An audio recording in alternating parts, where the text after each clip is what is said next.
గీతలో కృష్ణుడు అంటాడు కదా, అర్జున మృత్యువే నేను. భాగవతం కూడా చెప్తాం, ప్రభుపాదులు చెప్తారు కూడా.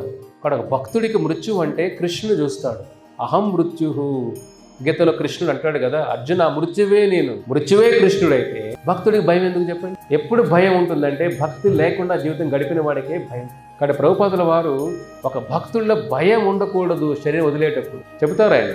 ఈ నియమాలన్నీ పాటించి 16 మాలలు మీరు ప్రతిరోజు జపం చేసి 4 నియమాలు అంటే 4 నియమాలు ఏమిటి చెప్పండి?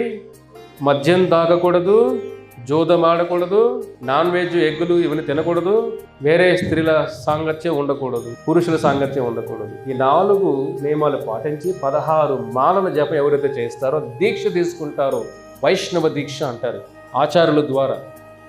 వైష్ణవ దీక్ష లేని వారికి ఒక జన్మ తీసుకోవాల్సింది. మీరు జపం చేస్తూ ఉండొచ్చు, కానీ దీక్ష లేనప్పుడు, ఎందుకంటే దీక్ష అంటే ఏమిటి? గురువు మిమ్మల్ని ఆ రోజు ఇంకా తీసుకుంటాడు. ఇది మీరు నా బాధ్యత. ఇంకా అదే గురువు కూడా యజ్ఞం సాక్షి, కృష్ణుడు సాక్షి, వైష్ణవుల సాక్షి ద్వారా ఆచార్యులు నీ వైకుంఠానికి మోక్షానికి బాధ్యత నేను తీసుకుంటాను. ఎప్పుడైనా మన నియమాలని మనలో కూడా ఆ దీక్ష వరకు రావాలి. అప్పుడే మన సీట్ గ్యారంటీ. లేదంటే మా వాళ్ళు చెప్తారు కదా, యాత్రలు టికెట్ మీద ఆరేసన్నారు అనుకోండి, ఏమవుతుంది? కన్ఫామ్ లేదు మీది బర్త్. అర్థమవుతుందా? కన్ఫామ్ కావాలంటే దీక్ష ఉండాలి.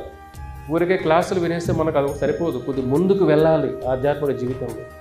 కాబట్టి ప్రభుపాదుల వారు ఇవన్నీ పాటించిన వాళ్ళకి మృత్యు అంటే భయం ఉండదు. కాబట్టి ప్రభుపాదుల వారు ఆయన ప్రపంచానికి ఇచ్చిన పెద్ద గిఫ్ట్ ఏమిటంటే ఈ భగవద్గీత.